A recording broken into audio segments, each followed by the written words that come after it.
Hello dear students, welcome to the next session of Living World. Today we are going to discuss regarding biodiversity in living world.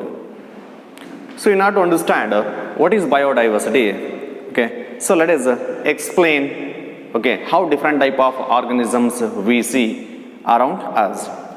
So when you look around you will see different kind of living organisms or different type of living organisms. So what are the different kind of living organisms we see in usual life means? Be it a potted plant, ಅಂದರೆ ಒಂದು ಪಾಟಲ್ಲಿ ಇರ್ತಕ್ಕಂಥ plant ಆಗಿರಬಹುದು. Be it insect, it may be the insects or birds, and your pets like cat or dog, and other animals and other plants.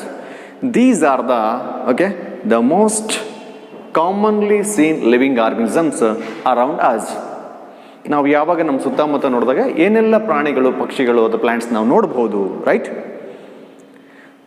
Do all those organisms belong to the same species or the same category? No, right? So they will be different from one another. The donkey is different from horse, right? Like a parrot is different from crow. Pigeon is different from sparrow, like that. Hibiscus plant is different from a jasmine, like that. The various type of plants, it may be a potted plant or the other plants, and insects, birds, pets and other animals and plants we see usually when you look around us. So this type of organisms you see when you look around you, in a small area. So when you can see this type of organisms when you are looking around you only, but if you increase the area of observation, then the number and types of the plants may increase. That probably you see or you would see. Not only these plants, birds and animals, but there will also be a type of organisms which cannot be seen with the naked eye.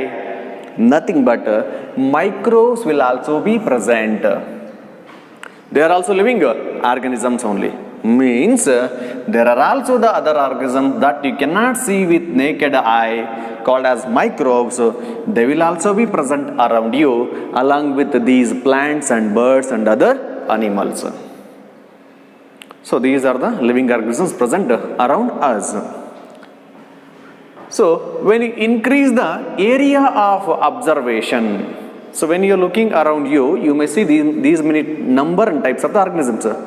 But if the area of your observation is increased, then what happens? Say for example, so within for example 100 meter range around you, what type of organisms you may find or you may look. And if you increase the area of observation to 1 kilometer surrounding, what happens then? Then you may see various other type of organisms also. So that the range and variety of the organisms that you would see also increase. So around you, when you see the living organisms that is nearby your home or in your locality, you see very little number of plants and animals and insects or the birds. And in urban areas, you may not see the birds also. But in rural areas, you will see the birds also, insects also, other animals also, like cow, buffalo, dog, or any other animal. But in cities, you may not see even these type or the number of organisms also. So what is the meaning here? If you increase the area of observation, means, for example, if you visit a dense forest,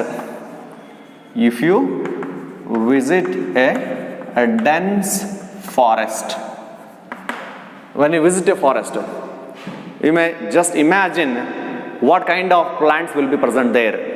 such a huge and trees will be present. Such a large number of herbs and shrubs can be seen, which you will not see usually in your local area. So, when you visit a dense forest, you may see a large number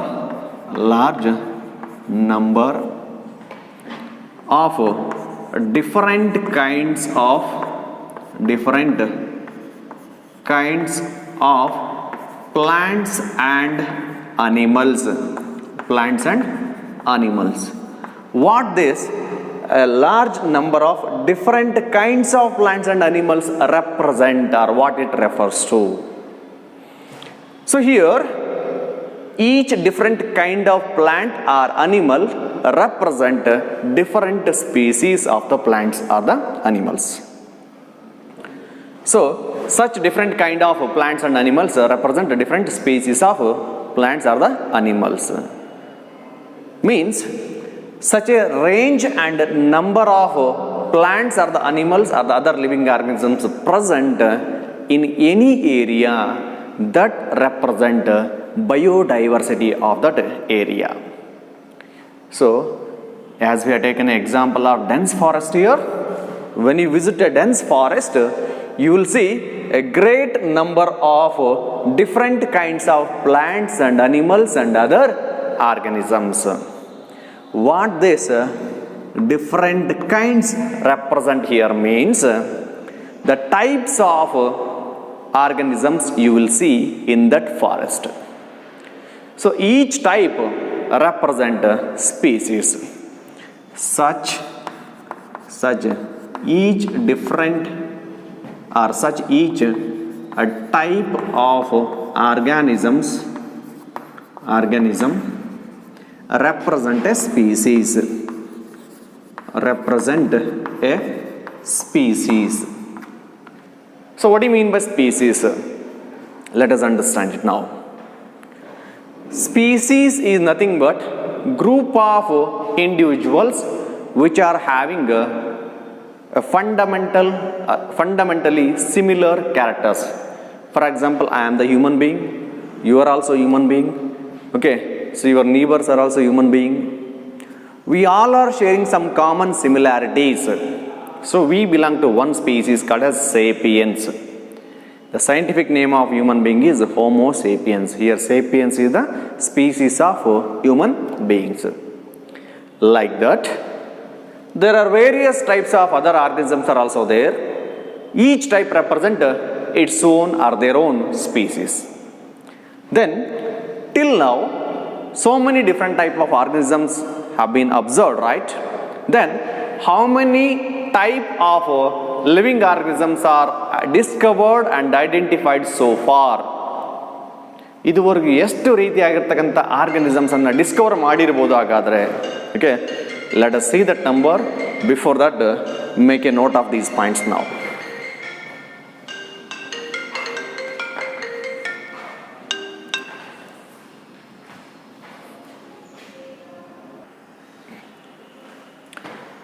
So then, what is the number of known and described species of organisms so far? Means it ranges between 1.7 to 1.8 millions. Means till now, how many type of organisms are discovered and known? Means that is 1.7 to 1.8 millions of species of organisms. Means 1.7 to 1.8 million types of species of organisms are present on the earth. Means identified on the earth. So this types, that is 1.7 to 1.8 million types. So here underline the particular word types. Means different types of organisms. How many such different types are there? 1.7 to 1.8 millions. That types of organisms represent species, that is 1.7 to 1.8 millions of species. So this range and type of organisms present on the earth, that only is called as biodiversity. So biodiversity means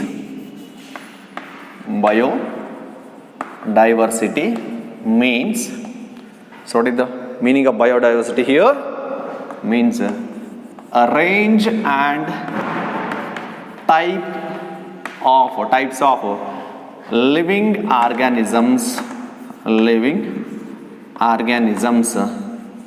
on earth. This is only called as biodiversity. So this is what the definition of biodiversity.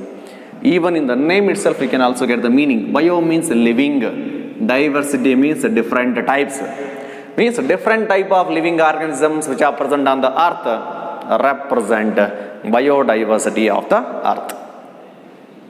Is it clear, guys? So if this number is a fixed one, only 1.7 to 1.8 millions of species of organisms are identified so far. Or is that number increases? Yes, of course. As we explore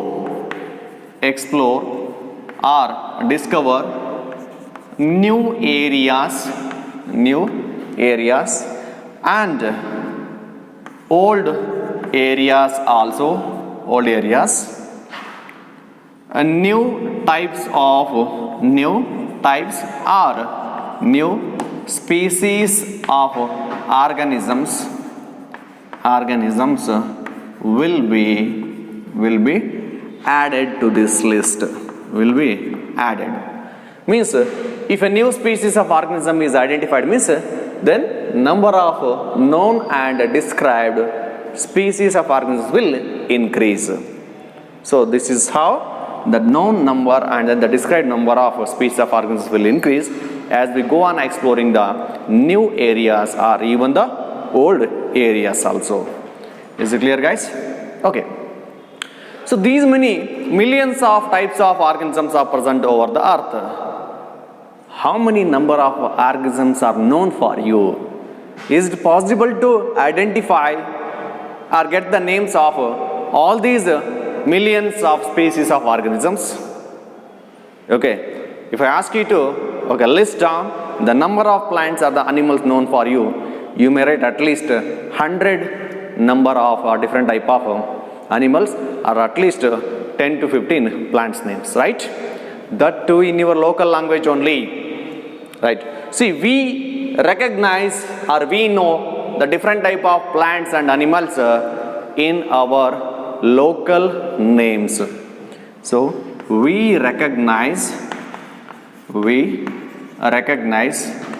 or know different types of plants and animals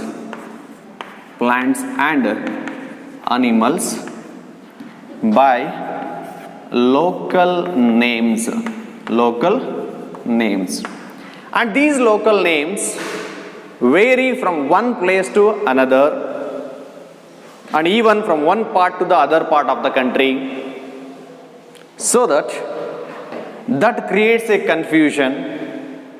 So when you visit to the other part of the country, if you don't know what is the name used for that particular plant or the animal, means even though you are talking about that a particular organism, that would create a confusion about what you are talking and to which organism you are referring. See, these local names,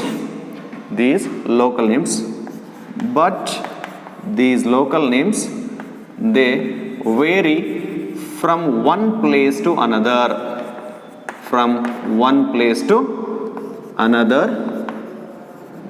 and even from one part to other part of the country, within the country. Okay, so make a note of these points. Let us understand how local name vary from one part to other part of the country or one place to other places. Make a note of these points now.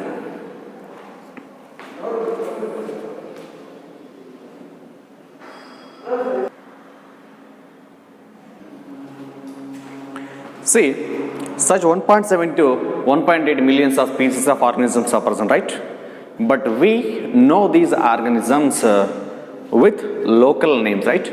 So use of such local names that probably leads to a confusion. So when you are talking about a particular organism, so if you didn't find the right ways or means to talk about an organism with each other, so that will probably leads to a confusion between you and with the whom you are talking about particular organism.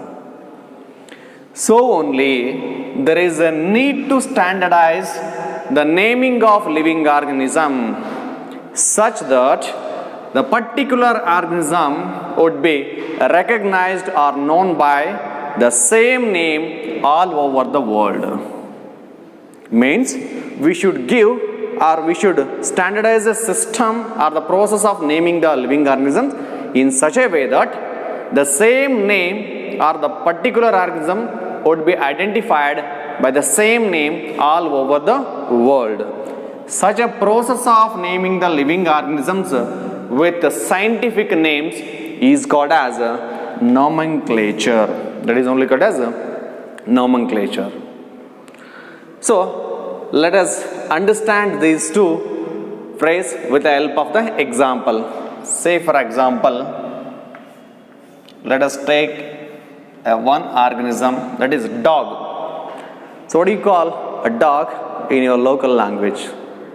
So in Karnataka we call dog as nai,